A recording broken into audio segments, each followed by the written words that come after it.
A teenager and two parents are now facing felony charges in connection to a crash that resulted in the death of an 18-year-old Georgia girl. 18-year-old Hannah Hackemeyer was the driver in the fatal crash, and she is pictured here. She's on the top right. She has been charged with 3 counts of homicide by vehicle and driving under the influence of alcohol. Now, her friend's parents have also been charged, as they were known of being the host of a, quote, party house that allowed teenagers and minors to drink often. 50-year-old Sumit Rao and 49-year-old Anandita Rao are both facing involuntary manslaughter charges for allegedly allowing teens to drink before the accident occurred. The accident resulted in the death of Sophia Likenchevol, and I really hope I pronounced all their names correctly, but there is a strong possibility that I did not, so I'm sorry if I didn't. In court yesterday, prosecutors said that Hannah, Sophia, and another teen named Anaya Rao were drinking at the Rao home on the night of February 23rd into the early morning hours of February 24th. And this was with the approval of the Rao parents. It was said that the Rao house was known as a party house where underage drinking frequently occurred. Prosecutors said that the teenagers drank a bottle of wine before leaving and getting into a vehicle to go somewhere. Hannah was driving while Sophia was sitting in the front passenger seat and Anaya was in the back. So they had previously been at Anaya's home, and it was her parents, the Raos,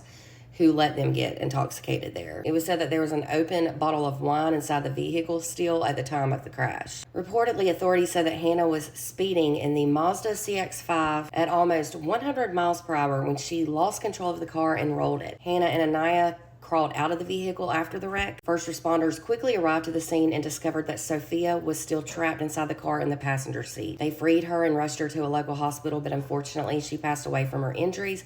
She's pictured here on the left. An investigation eventually revealed that Hannah had a blood alcohol concentration of 0.046, which is double the limit for people under the age of 21. Prosecutors reportedly said in court yesterday, on Wednesday of this week, that the crash was a foreseeable consequence of allowing underage drinking in their home, and worse, allowing somebody they knew had consumed alcohol to drive. Reportedly, Anaya is not facing any charges, but Hannah was booked into jail after she was arrested, and then she was released on a $25,500 bond. Now, let's see these types of charges in the Noah Presgrove case. You know, for the parents who owned the home, or the adults who owned the home, the house where they were all partying at before Noah was killed, there were a ton of underage people, minors, teenagers there drinking at that home. People like this have got to be held accountable, especially in the case that someone is killed. And there is no doubt in my mind that a mixture of teenagers and alcohol are the reasons that Noah is dead today, just like with this case. And back to this case, this is heartbreaking, but I am so glad that justice is going to be served. Prayers still go out to Sophia's family and friends. For more true crime, be sure to hit the follow button, and if you're on YouTube, click subscribe.